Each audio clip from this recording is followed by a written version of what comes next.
Welcome to the 28th Annual General Meeting by PCHS. I hope you are all enjoying your food.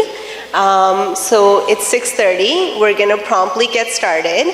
As we're getting started, I just wanted to let you know again, my name is Arsh. I'm the Communications Officer at PCHS. And now I would like to welcome our Board President, Diane Douglas, to start the meeting. Good evening and welcome. Thank you for taking time out of your busy schedules to be here with us tonight for our 28th Annual General Meeting of PCHS. So I'd like to invite Amanjeet Cullen, who is Manager of Community Development, to read our land acknowledgement. We acknowledge that this meeting is taking place on the traditional territory of many nations, including the Mississaugas of the Credit First Nation, the Anishinaabe, Haudenosaunee, and the Wendat peoples, and is now home to many diverse First Nations, Inuit, and Métis people. Long before today, Indigenous peoples have been the stewards of these lands.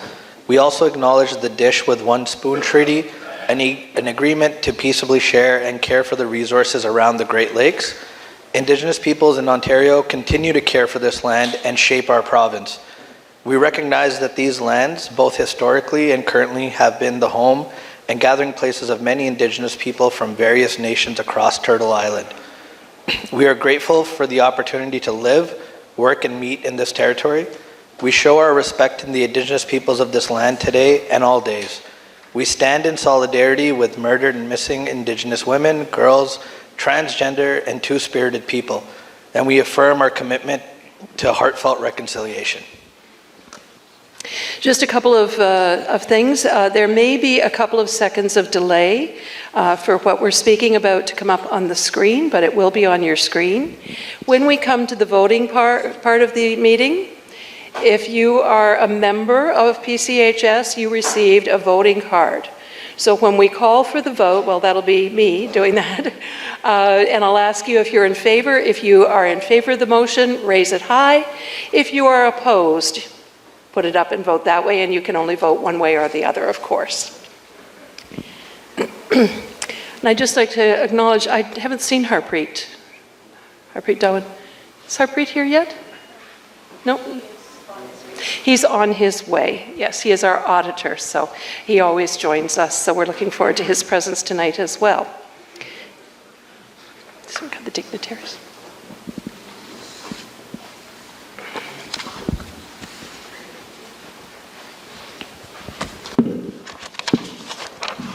So we will move ahead to acknowledge our dignitaries and guests and partners that are here this evening.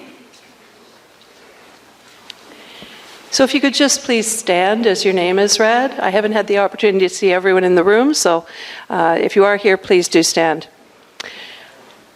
First, Baljit Sidhu from Achev. There we are. Videhai and Rout from Brilliant Minds Group. And Dan Lawrence as well from Brilliant Minds Group. From CMHA Peel, David Smith. And Charlene Heyer. We also have two of our funders with us this evening.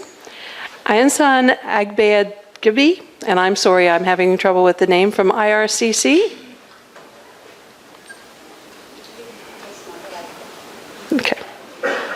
And Harmeet Sandhu from Halton Region.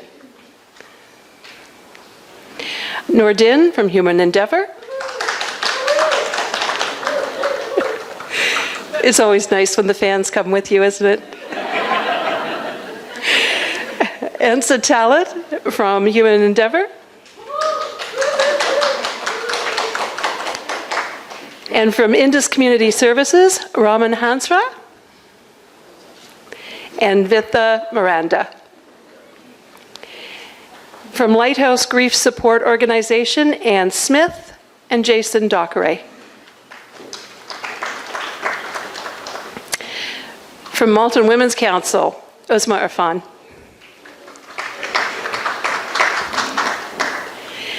From Peel Regional Police, Elaine Fowler. From Peel Multicultural Council, Mildred Ramirez. Here. Okay. From Roots Community Services, Shane Joseph and Angela Carter. Okay. From Save a Food Bank, Vipin Saini. From United Six Canada, Sukhwinder Singh and Ranbir Singh. From William Osler Health System, Carol McCafferty. And from, we have some guests with us as well this evening. Baldev Mutta.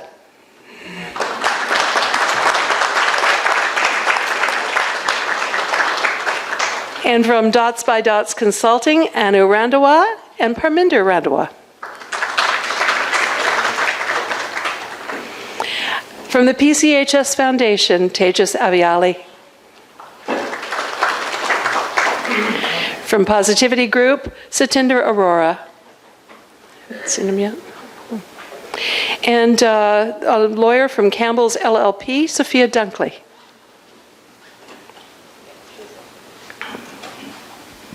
Thank you, Diane. ਇਹਦੇ ਨਾਲ ਮੈਂ ਤੁਹਾਨੂੰ ਸਾਰਿਆਂ ਨੂੰ ਜੀ ਆਇਆਂ ਕਹਿੰਦੀ ਹਾਂ। ਅਸੀਂ ਆਪਣੇ ਪਾਰਟਨਰਸ ਨੂੰ ਜੀ ਆਇਆਂ ਕਿਹਾ ਤੇ ਆਪਣੇ ਸਾਰੇ ਕਲਾਇੰਟਸ, ਵੋਲੰਟੀਅਰਸ ਤੇ ਹੋਰ ਜਿੰਨੇ ਵੀ ਸੀਨੀਅਰਸ ਨੇ ਅੱਜ ਸਾਨੂੰ ਜੁਆਇਨ ਕੀਤਾ ਹੈ, ਮੈਂ ਉਹਨਾਂ ਦਾ ਤਹਿ ਦਿਲੋਂ ਧੰਨਵਾਦ ਕਰਦੀ ਹਾਂ। Basically, for the English speaking, I welcomed our Punjabi speaking community, including our clients and volunteers. Thank you.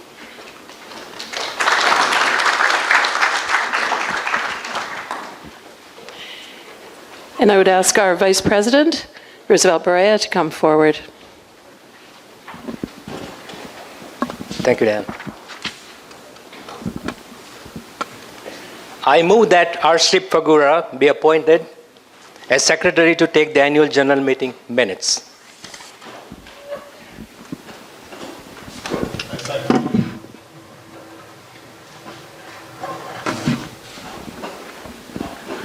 All those in favor? Raise them high. That's great. Thank you. Contrary minded? The motion carries.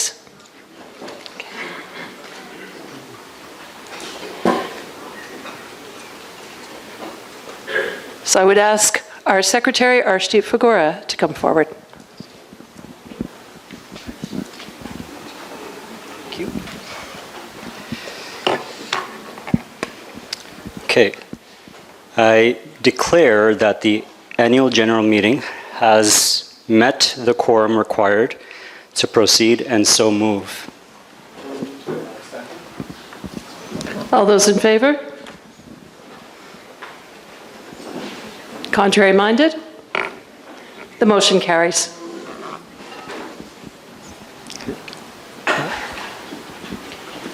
Yeah, just give it to Rakib. And I would ask Board Member Rakib Mohammed to come forward.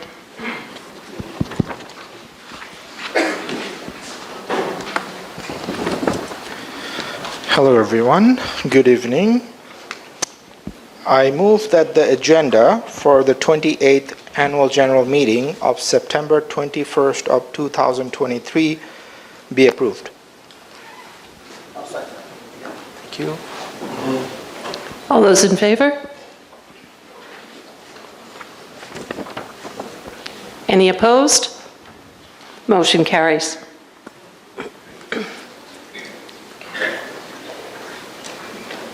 Arsh?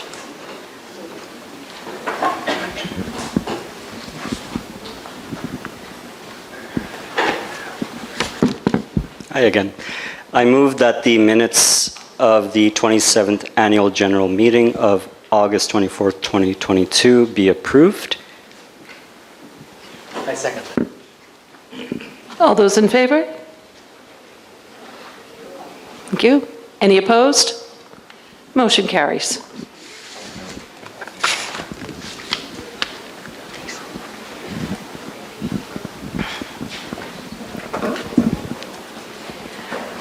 Our AGM report is available on our website, www.pchsforyou.com, and it has also been delivered to your inbox, so you have already received the annual report by email.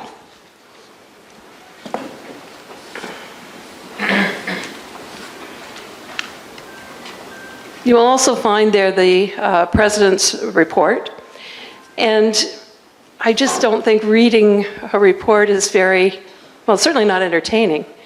And I'd just like to say that being part of PCHS, I've been on the board since 2015, and it is a privilege. I've never seen an organization that works so hard, that works so well together, that puts forth so much effort to serve, to be there for others, to help, to make a difference. And it's made a difference in our community. So it is just a privilege to be associated with PCHS. And I'd just like to thank all of you for coming out and showing your support. I know you all contribute in so many ways, and it is appreciated. It is deeply appreciated by the board, by the leadership team, and by the staff.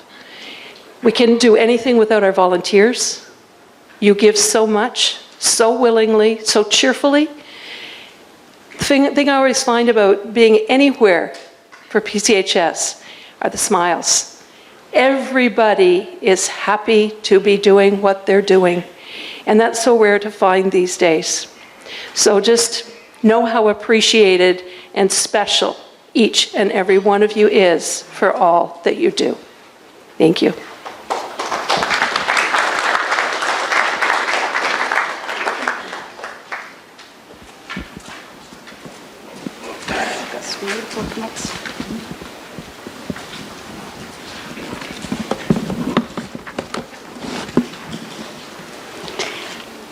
Good evening, everyone.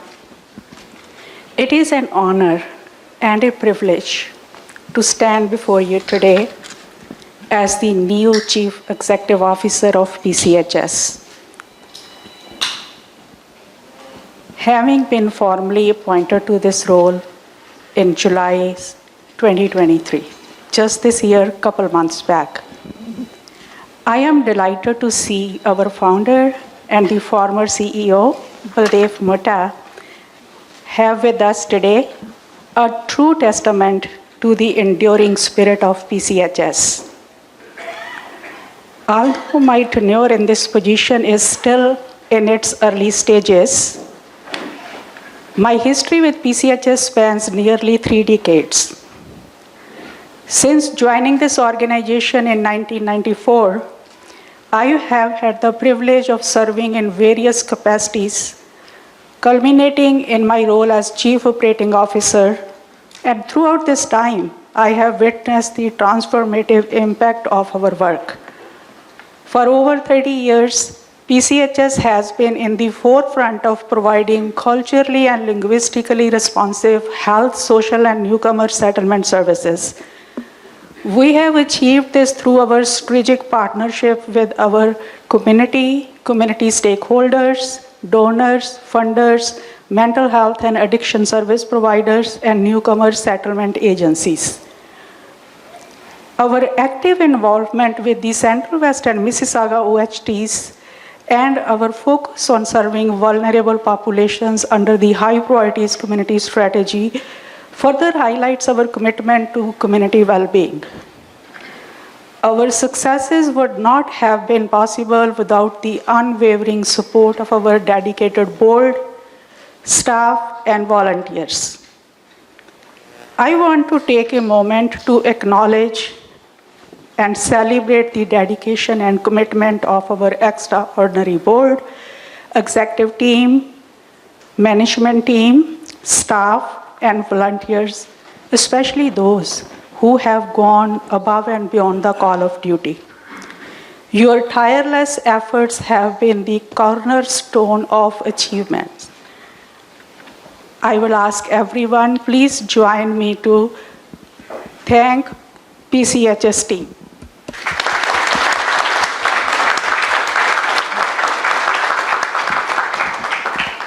Thank you. In recognition of our valued team, I am thrilled to announce that we have enhanced our employee benefit package, which now includes improved vacation benefits, and the addition of critical illness and Maple virtual healthcare benefits.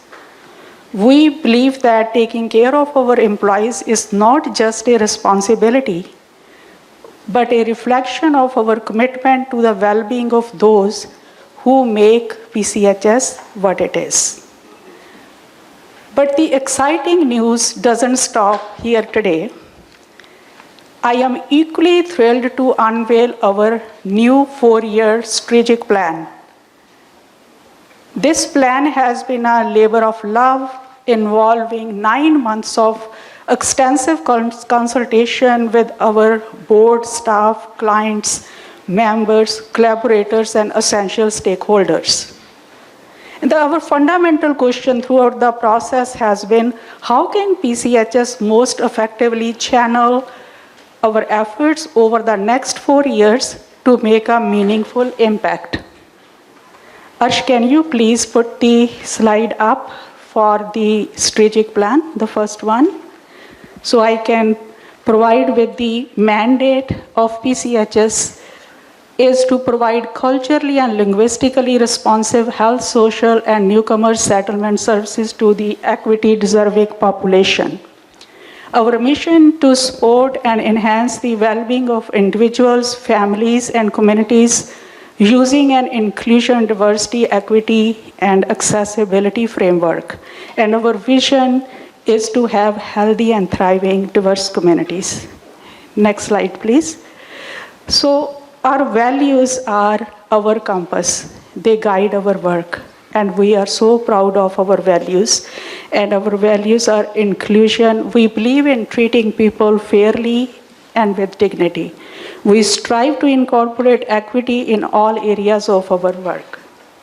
Excellence. We believe excellence is a habit, not a one-time action. We are fueled by our relentless pursuit to exceed the expectations of the people we serve. Accountability. We believe our biggest asset is the trust of our clients, community, donors, funders, and staff.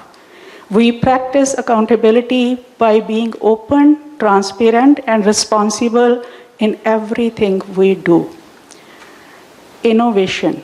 We believe that to discover new solutions, we must have the courage to challenge the status quo.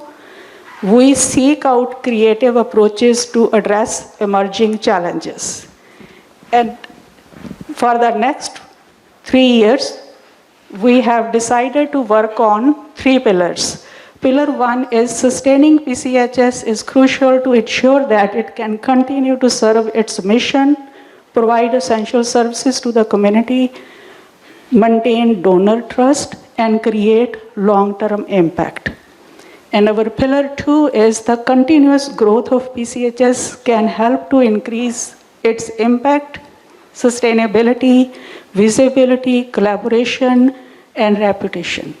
However, it is essential to ensure that growth is managed carefully and in line with the organization's mission and values in order to continue to serve its intended purpose effectively. And our pillar 3 is our expansion. PCHS will expand to other areas to meet equity-deserving population's needs. PCHS will carefully evaluate the potential benefits and challenges, developing a clear strategy for effective process management. As we move forward on this exciting journey, we remain firm in our commitment to service integration, quality, learning, and innovation. This approach helps us meet the evolving needs of our community and empowers us to shape the future of health and social care. I want to express my deep gratitude for the trust you have placed in me and for incredible legacy that PCHS represents. Together, we will continue to make a meaningful difference in the lives of those we serve. Thank you for listening to me.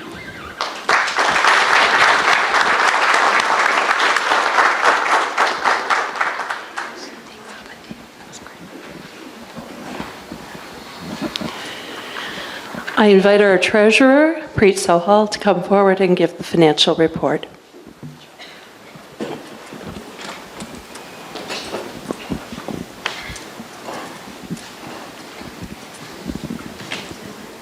Thanks, Diane. So, hi everyone. I'll be delivering the Treasurer's Report for fiscal year 2022-2023. I'd like to first start off by saying PCHS has grown tremendously over the last 3 decades. I've served on the board for 8 years, and to this day, I'm truly amazed at how much the organization has increased, not only in dollars, but also in the number of lives they have impacted. Shifting our focus to the numbers, the balance sheet shows total assets increased by 5% year over year from approximately $2.4 million to $2.5 million. In line with this, revenues also increased 2% year over year from $9.9 million to just over $10 million. The expenses and liabilities, on the other hand, decreased by 1% and 12% respectively year over year. This resulted in PCHS closing the books with an excess for the year in the amount of $373,242. The overall impact to the bottom line tripled from the previous year. A special thank you goes to all the donors and to the auditor, Harpreet Dhawan, who helped ensure the validity and accuracy of PCHS's financial statements. On this note, I'd like to end by extending a sincere thank you to the founder, Mr. Baldev Mutta, who helped PCHS reach new heights with every hurdle and opportunity. The organization wouldn't be here today if it weren't for his vision. I also want to welcome Amandeep Kaur, who has stepped in as CEO. I can't wait to see where PCHS goes and what is unlocked under your leadership. Thanks, everyone, and that concludes the Treasurer's Report.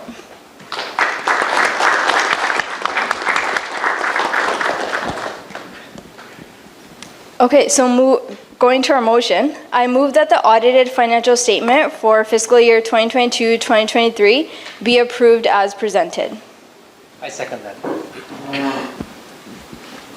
All in favor? Thank you. Contrary minded? Motion carries. I move that the firm of HGCPA Professional Corporation be retained to act as auditor of the financial books of PCHS for the year 2023-2024 at an amount to be determined by the Board of Directors. All those in favor? Thank you. Opposed? Motion carries.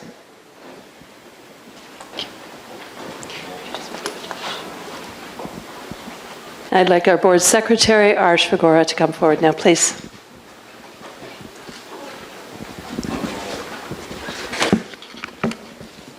So no new board members are being elected. The board of directors membership for 2023-2024 will be as follows. Diane Douglas, year 5, second term. Preet Sohal, year 5, second term. Roosevelt Baraya, year 2, second term. Arshdeep Singh Fagura, year 3, second term. Ryan Gurcharn, year 2, first term. Savraj Maan, year 2, first term. And Rakib Mohammed, year 2, first term. So if we could just, next slide. There's all of us. And a heartfelt thank you also to our outgoing board member. We extend our deepest gratitude to Sunita Khetarpal for her exceptional dedication, insightful contributions, and unwavering commitment to our organization during her tenure as a board member. Thank you, Sunita. So I move that the Board of Directors membership for 2023-2024 be approved. All in favor? Thank you. Opposed? Motion carries.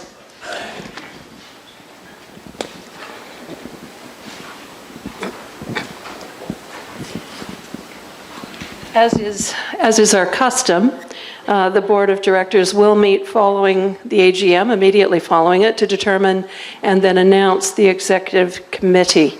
The members of the Executive Committee are the President, Vice President, Treasurer, and Secretary. And I ask Suvraj to come forward.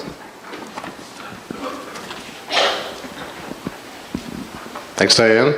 I move that the business meeting is hereby concluded. All those in favor? Thank you. Contrary-minded? The motion carries. This concludes the business portion of our meeting this evening. I now hand things over to our CEO, Amandeep Kaur, who will introduce our keynote speaker. So here I am today, and it is my honor and privilege to introduce a true visionary, a tireless advocate for social and economic inclusion, and a pioneer in humanitarian endeavors. Our keynote speaker this evening is Mr. Noordin.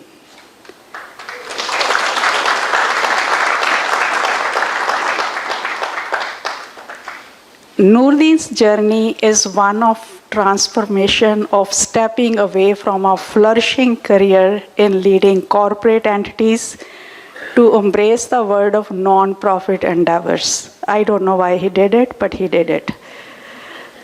It's a journey that began in 2004, and since then, he has not only reshaped his own path, but also touched countless lives along the way.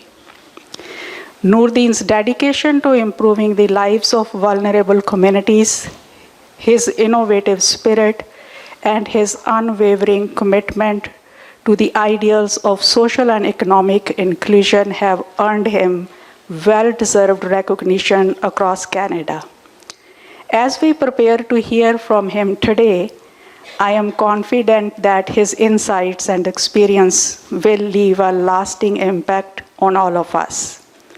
So everyone, please join me in extending a warm welcome to Noordin, our keynote speaker on the stage.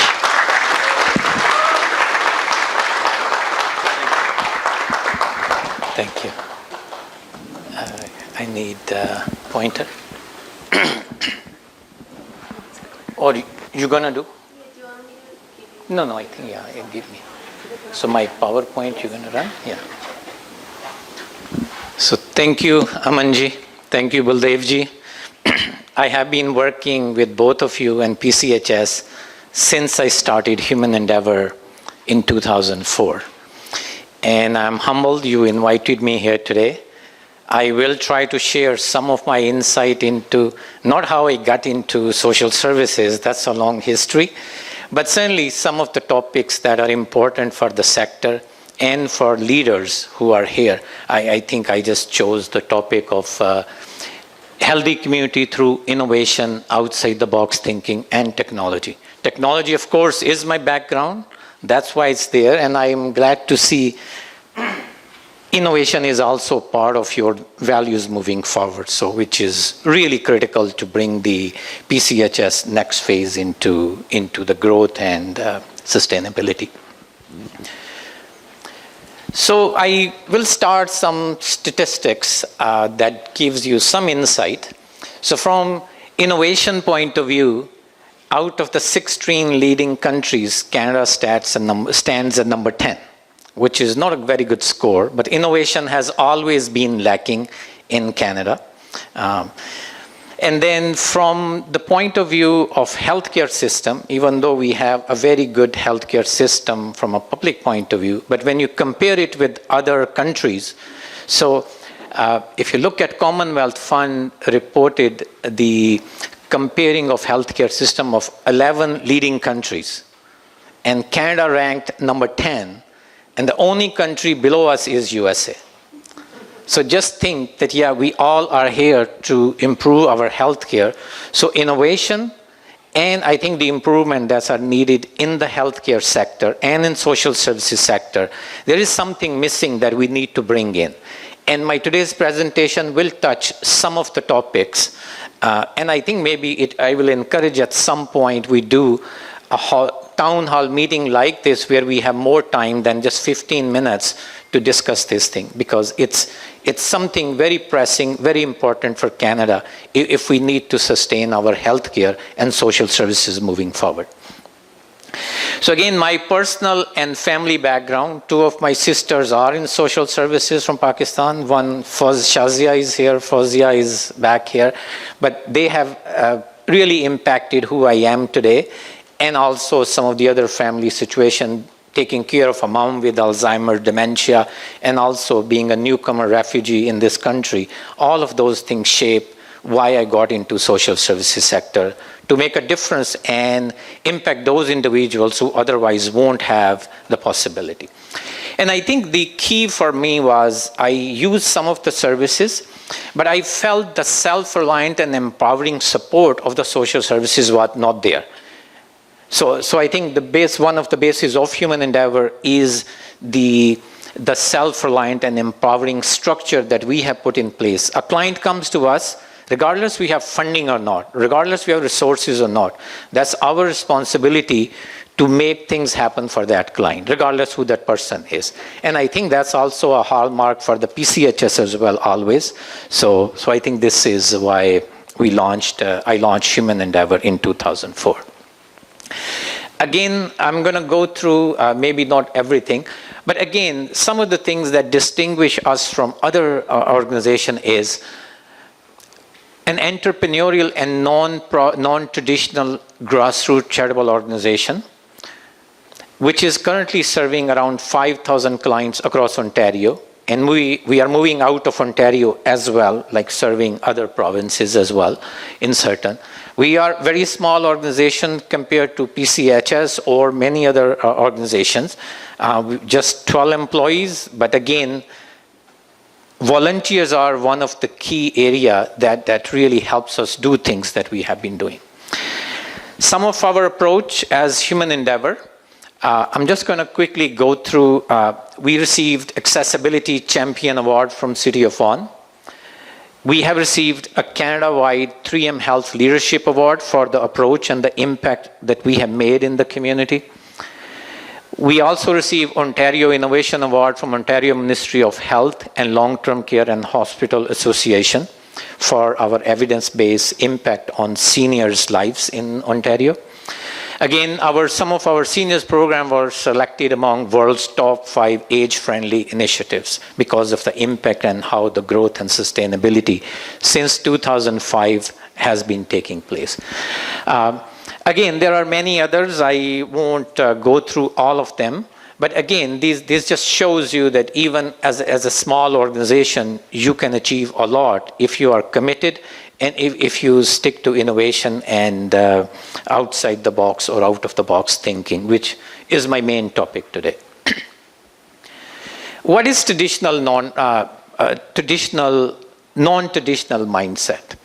I think if I just go with a little bit of my own background, with a master's in computer engineering from University of Toronto, I have been in the industry since 1988, more than 4 decades.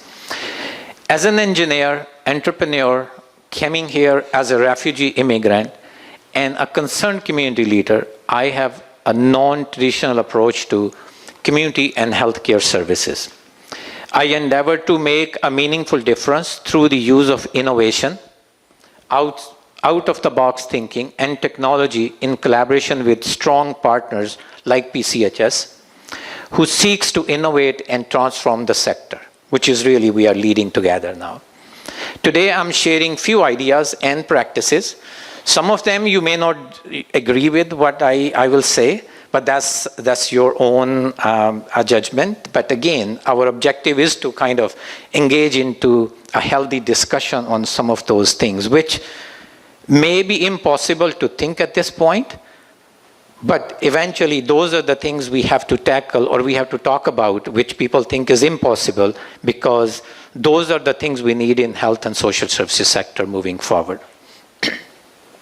So some of the topics that I am discussing today, one is of course innovation, and I want to distinguish it from what is improvement and what is innovation. Because there's a lot of improvement regularly, every day happens in our sector, in our organizations. That is really simple improvement where you did something last year, you did the same thing this year, and you did more people or something, 10%, 5%, 15%. That's how most of us work. But what really the focus is that PCHS has taken as well is the innovation part. Innovation is not something doing the same thing in the same way with an improvement. We are talking about doing something that is a novel idea or method. It results in significant better output, not just 5-10%, maybe 50%, maybe 70, maybe 100%, right? Something that's very different than our regular improvement process that we carry. And then the next step, where truly you want to see the leadership of an organization or individual, is about the disruptive innovation, where you disrupt the whole process or of the system, and you say, we're going to do something that's very different, it breaks. So if I just give an example to you, is the, let's say, Uber system, Uber transport system. It disrupted the existing market totally and has come up something that's very unique, very different, and you see the benefit now. Same with many of the digital technologies in the same way, where either you look at digital technology for photography, which displays Kodak and those other Fuji companies, but they reach to where a system reached to a point where it no longer can do the improvement in a meaningful way. That means there's innovation, or really the disruptive innovation is needed because the current system is saturated and something needs to be done. And I think that's where we are in our healthcare sector, with the rising cost of it, unable to provide services to our clients. And I think moving forward with aging population, nobody knows what's going to happen, but nobody wants to challenge the current system and redesign it completely. I think that's what the disruptive innovation is needed at this point, so that we can rethink the services and redo things in a better, much better way. So second, really the topic that I want to talk about is outside the box thinking. What is the outside of the box thinking, and how it can improve some of the things that we are looking into. I'm going to share an example of a hospital in UK. It's called Great Ormond Hospital. And heart patient transfer from ICU after the surgery to ICU. So that's the process they want to improve. And the chief medical officer is looking into improving that process, how we do. Right? Can we play this video, please? Yes.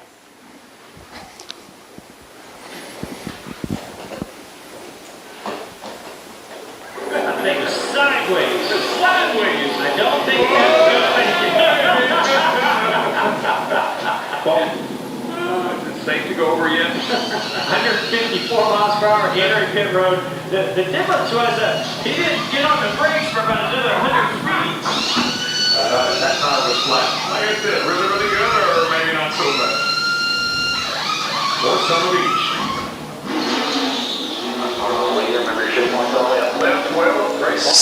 So this is not related with healthcare, right? But it is. So the chief medical officer of the hospital realized that what is happening to this car, same thing they are doing in the hospital to the patient.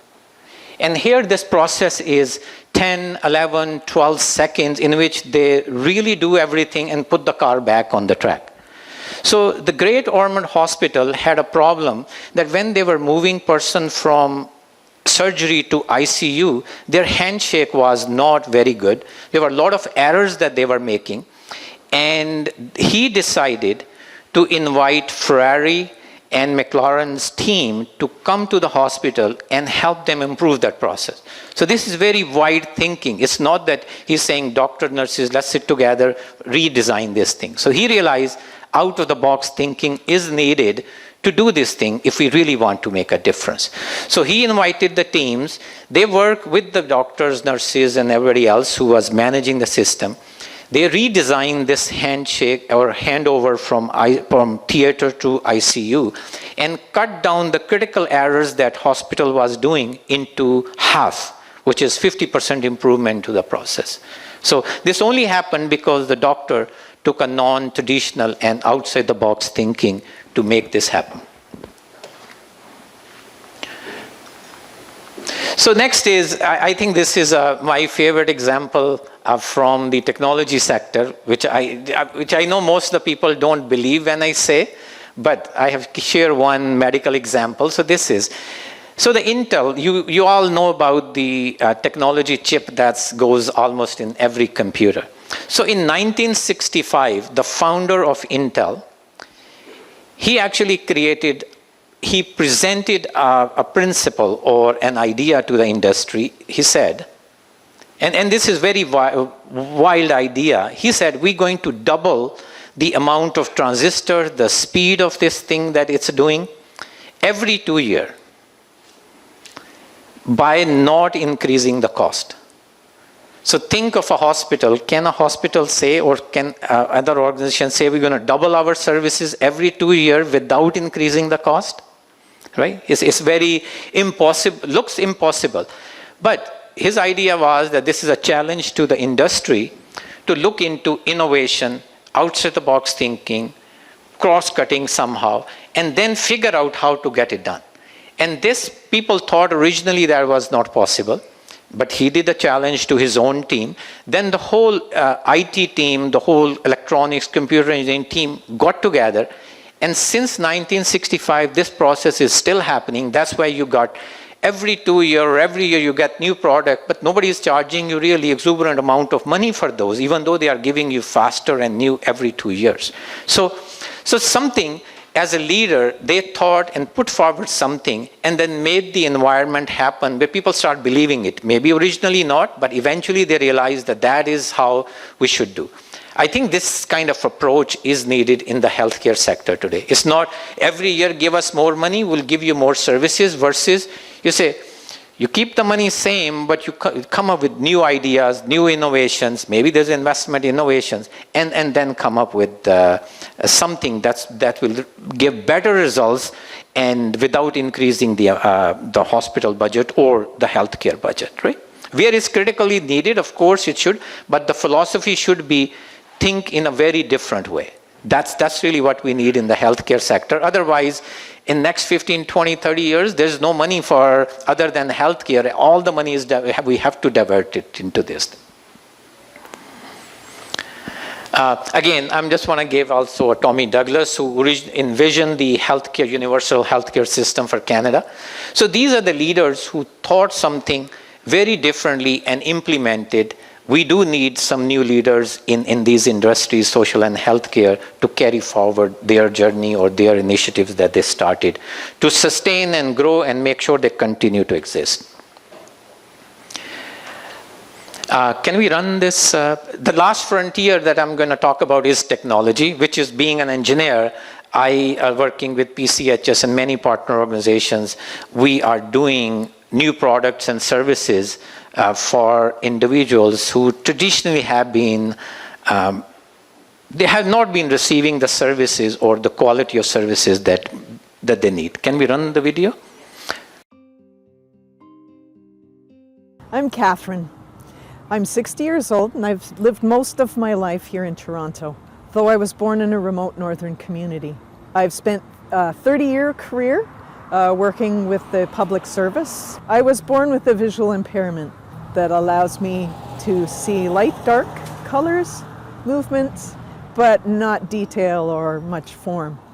I've felt kind of lonely after I had to retire in 2009 because of a neurological disorder. And so I stay connected with my community through the seniors program here at the Rexdale Community Health Center. And I really enjoy exploring my city. During my career, I worked with a desktop computer as part of my job. But when I retired in 2009, I stopped keeping up with technological changes. I had a cell phone, but it had a tactile number pad. And I just dismissed smartphones because I couldn't feel the keypad. The same thing with tablets. There's no tactile keyboard. How am I supposed to operate this thing if I can't touch type? I was even offered training through the Rexdale Community Health Center and their partners and declined it because blind people can't use these things. And then I got invited to take part in this program between the Rexdale Community Health Center and Human Endeavor, and was given this accessible tablet. And right away, I realized that I was in error in a lot of different ways. First of all, there is a tactile guide at the bottom that they've applied to the screen. So the short way is pretty easy. I can use my fingers to find the middle. They've locked the screen in the landscape position, and part of my problem with tablets is the way the screen kept flipping. It would trigger vertigo. And they have this nice case, which is a bright color that I can see, so I know where I've put it down on the table if I forget where I've put it. So to operate, I just push this button, and we have a special magnified screen. It just went bleep, bleep to tell me I have an email. So it's audible, I don't have to check. And as you can see, the icons are magnified, and they're things that I use often. So I can use my fingers to activate different things. And on days where my vision is problematic, I can interact with the device using my voice. I don't even have to know the commands. I can just, say, "Okay, Google, open speaking email." Opening. Main menu. Listening for command. Inbox. Say the email number to player saying list. 7. From Barbara Taylor. 2 days ago. Reply. Dictate your reply to Barbara Taylor. Another app that's really, really helpful on here in so many different ways is Be My Eyes. If I can't read the directions on my medication bottle, I can press the icon. I can get a volunteer to look through the device's camera and read me what's on the label so that I'm taking my medication appropriately and safely. So I used to go to the library, download a book at the library because that's where my internet access was. And then I would transfer it onto an MP3 player and I could listen to it. But now I can put it right on the device and it will read it out loud to me. And when you do it that way, it also gives me a large print version that I can read with my eyes if I want to. And that doesn't just help people with a visual impairment. Say you have dyslexia or a disability that impairs your ability to read print. When you've got both the visual print and the narrator reading that to you, it can certainly help you. If I had just been handed the tablet, I probably would not have really picked it up or used it very much. I think the key for me to be able to transition from a desktop, the older technology, to the tablet was to have that one-on-one training. Having a vision impairment, when things are unfamiliar, I'm lost. So to have that one-on-one training where every step of the process, he's showing me things and I'm doing them, we were able to make adjustments on the tablet based on my feedback. And even outside of that, running into a problem, right on the very back of the tablet, there's information about the helpline. And picking up the phone, calling the helpline and going, "You know what, I need to install an app on this device so that I can read books on it. Can you help me with that?" And over the phone, they can remotely take control of my device. They can make changes, they can fix. That's very reassuring that when something goes wrong, that I can talk to someone else and that they can even, I don't have to take it anywhere, that just during that phone call, the problem can be resolved. That gave me a lot more confidence to play with it. I am really grateful to have my world opened up in this way.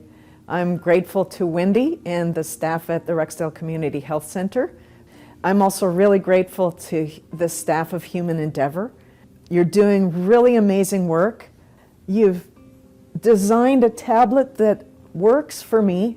Adaptation is the name of the game when it comes to working with disabilities. It's made me feel a lot more positive, a lot more confident, and I'm a lot more healthy because of it.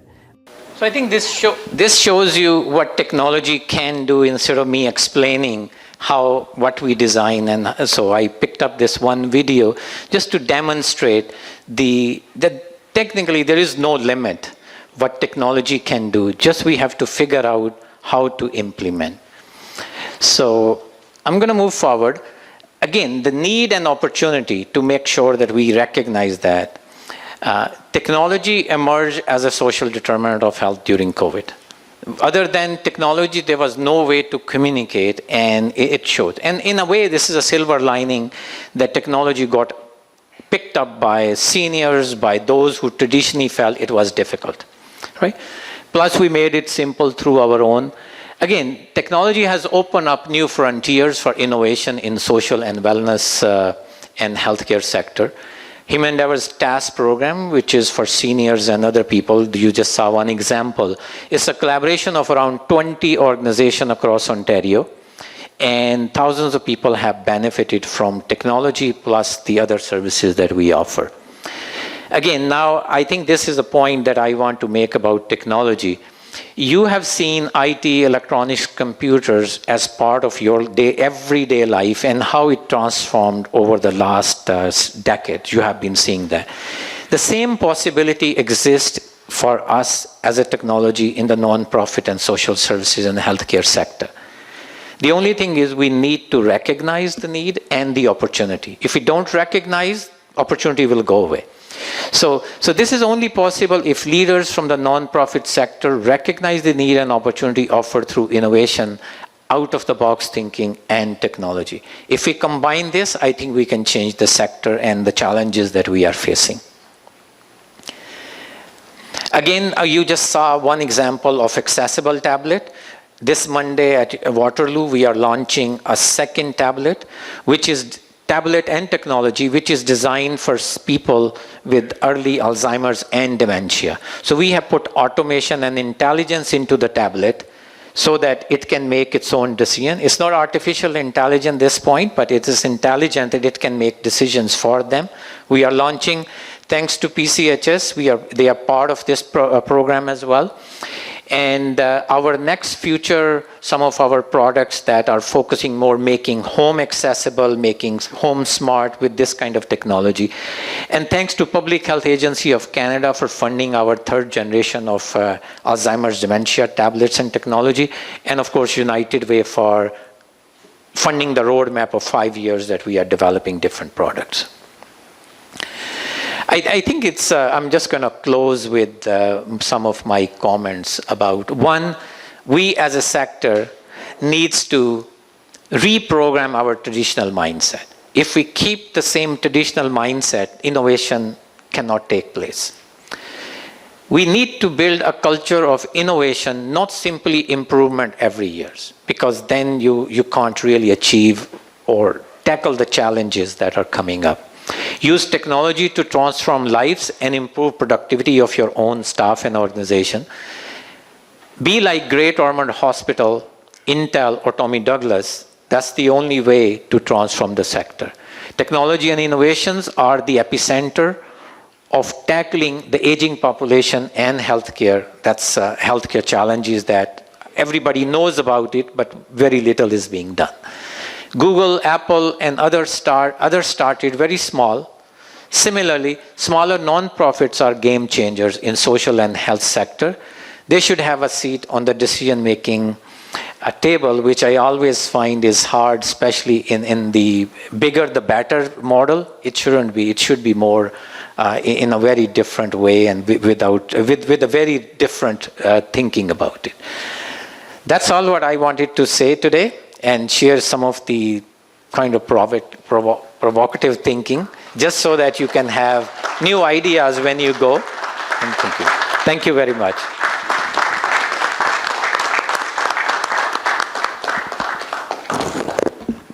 I think there were No, thank you, Noorji. We have time for 2 questions.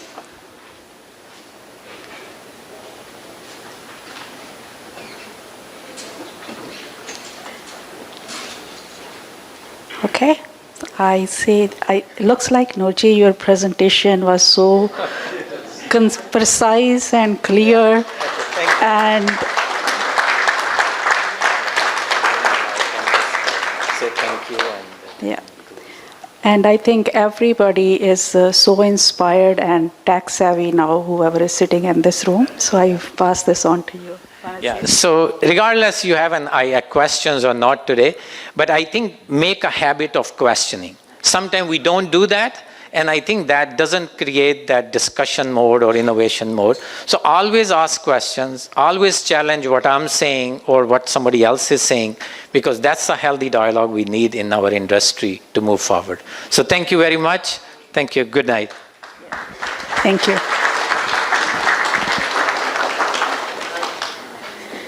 So I invite Mudassra Anwar, our Director of Operations, to walk us through the part 3 of tonight's event.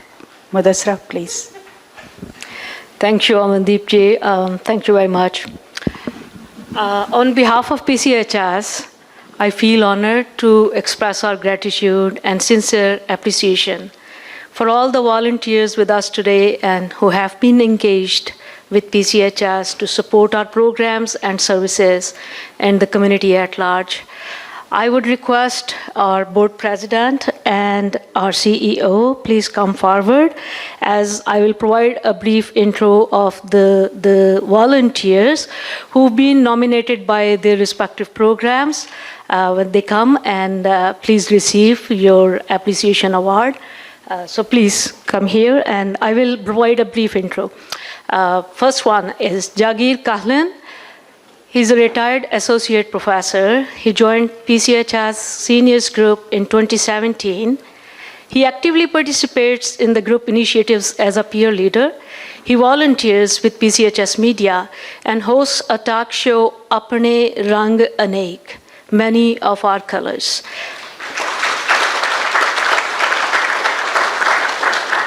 This program helps raising awareness and promoting education about social concerns in the community.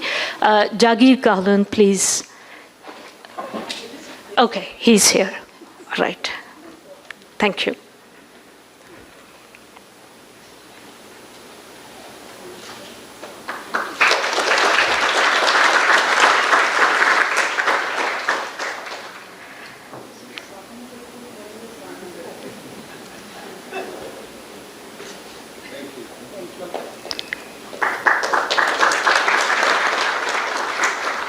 I would invite now Mr. Sukhdev Bedi. He has been volunteering with PCHS since 2015 in the Senior Social Engagement Group programs. He finds it interesting and purposeful to volunteer with these programs as a peer leader. He helps the group facilitators to keep the seniors engaged in educational and recreational activities to promote wellness and healthy aging.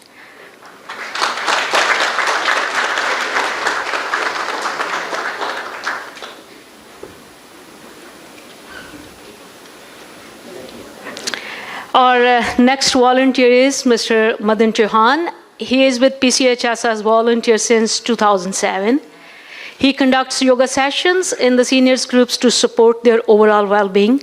He's engaged with various seniors clubs around the GTA. Also, he likes to volunteer his time with youth as a public speaking coach. He is passionate about volunteering with the community to promote diversity and inclusion.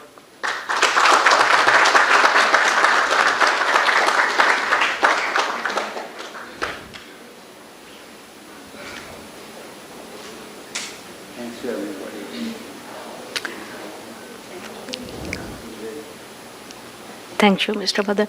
Our most respectable and senior volunteer, and there is another introduction of her. She is Mrs. Baldev Mata, Harjeep Mata Vedas, as a volunteer since last 23 years. It's a long time.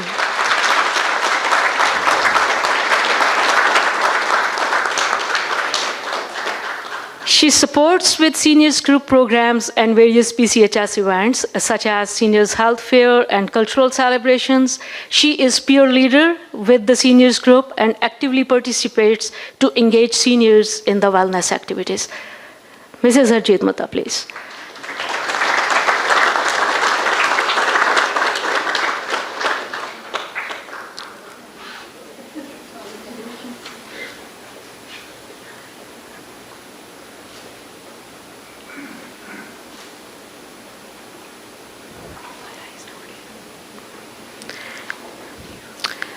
So next on the list is Farah Abu Karebi. She couldn't make it today here. I would request the Community Connections Coordinator.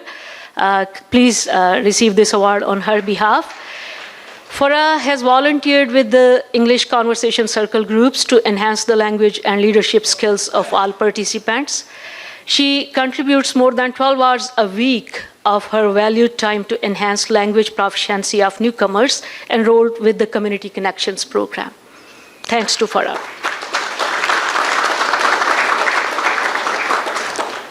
We have Gargana Alzir with us. Her journey of volunteering with newcomers commenced 2 decades ago. Presently, she supports PCHS clients in the Community Connections program. She facilitates English conversation circles to help newcomers enhance their language skills. Gargana Alzir.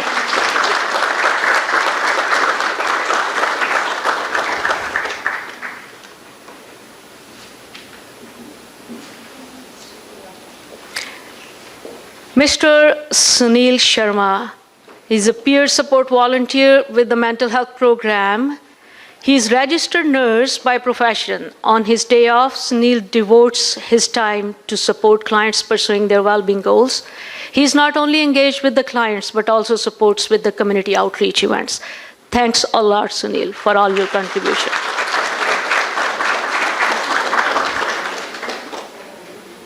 Is she here? Okay.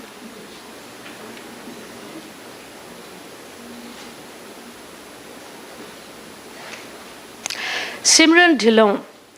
She is a student of Masters in Psychology and brings with her lived experience to support clients with mental health concerns. She is volunteering with Women's Day Group and clients in Sahara Self-Improvement Program. Also, she contributes to developing material for workshops and presentations. Thanks a lot for all your contributions, Simran.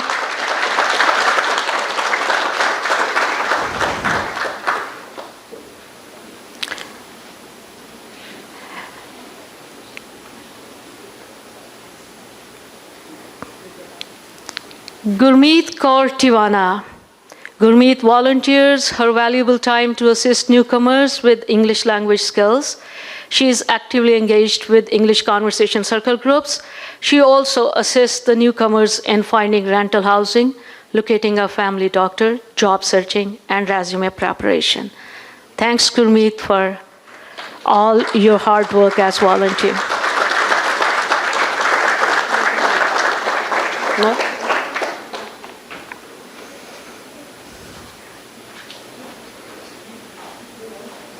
Next, we have Megha Bahl on the list. She couldn't make it. I would request the Community Connections Program Coordinator to come and receive the award on her behalf.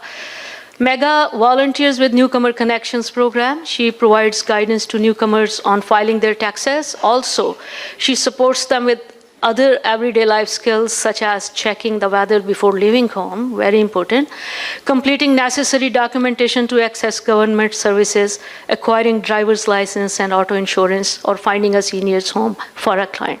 Thanks for all the hard work that Megha do for our newcomers to support them. Thank you. Well, we have another volunteer with us today who has been engaged with PCHS for many, many years. He would like to come here and present something to our former CEO, Mr. Baldev Mehta. I would request Gaganpreet Singh, please come forward. Thank you so much, our board president. Thank you, our CEO, for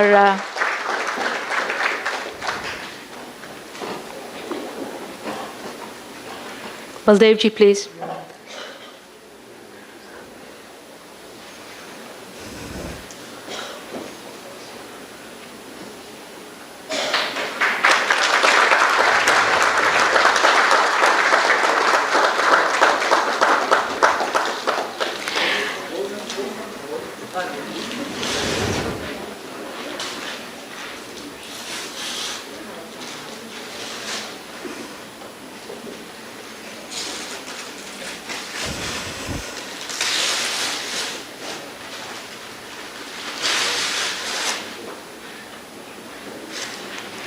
Wow, this is a beautiful piece of art, a masterpiece. Thank you, Gaganpreet, for this painting and showing your love and passion.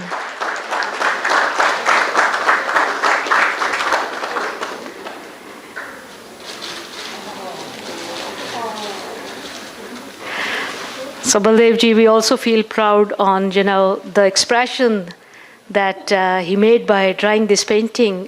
You are popular and you will be popular. We'll keep your legacy on, and we would like to follow your footsteps in all the endeavors we make at PCHS. You are always there with us. All right, with plenty of thanks, we call it a day. Thank you very much to you all for joining us today. Do we have something else on agenda, Mandeepji? Please, okay. One most important thing, I like to thank the organizing committee. PCHS staff, the executives, management worked so hard to put this event together, and I would like to say thank you. And thank you all the participants. You have spent this evening with us, joined us for our 28th annual general meeting, and we really appreciate. Thank you all our funders, partners, our clients. I'm happy with the turnout, and please, thank you, and continue to support PCHS the way you have done it and doing it and continue to do it. There are two more individuals which we missed to acknowledge their presence. Our auditor, Harpreet Taman. Harpreet, if you can please stand. And also Sophia Dunkley, our legal advisor. Sophia. Okay. So, thank you. And if you came late and you didn't get your food, please make sure you take your food before you leave. Thank you. I'll make another request to our board president and our CEO to please present a gift to our keynote speaker today, Mr. Noordin. Yes. Please.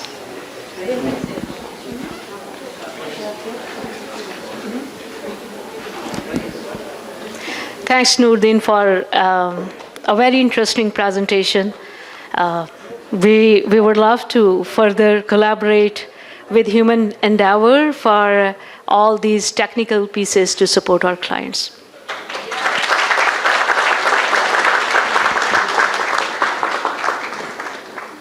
Thank you. Thank you, everyone. Thank you. We are so grateful. We are so appreciative for your effort to make and come here, join us today. Thanks to our board, thanks to organizing committee, PCHS staff, volunteers, clients, our partners and funders. Thanks a lot. Drive safe and have a good night.